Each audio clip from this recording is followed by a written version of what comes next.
आपकी नौवीं बीवी हैं सैयदा उम्मे हबीबा रज़ी अल्लाह ताला अन्हा। इनका नाम था रमला, वालदा का नाम था सफिया बिनते अबुल आस।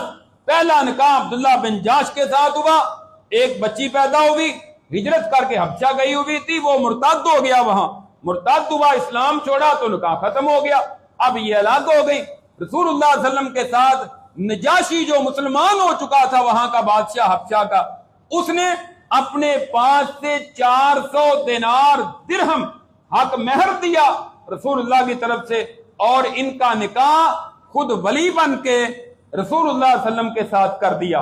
तो इस तरह हजरत उम्मे हबीबा रज़ी अल्लाह ताला अन्हा 6 हिजरी में आपके निकाह में आ गई, तो आपकी ज़ौजा मोहतरमा बनने का इनको शरफ हासिल हुआ।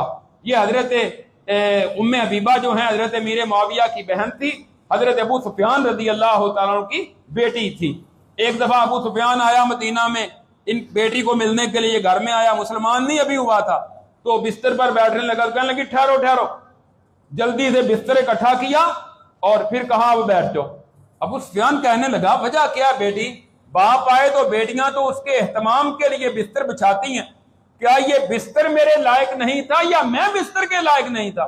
हजरत उम्मे हबीबा कहती हैं ये बिस्तर रसूलुल्लाह का है और पाक बिस्तर है, तू नापाक है, मुसलमान नहीं है, लिहाजा तुझे यहां अभी बैठने की इजाजत में नहीं देती।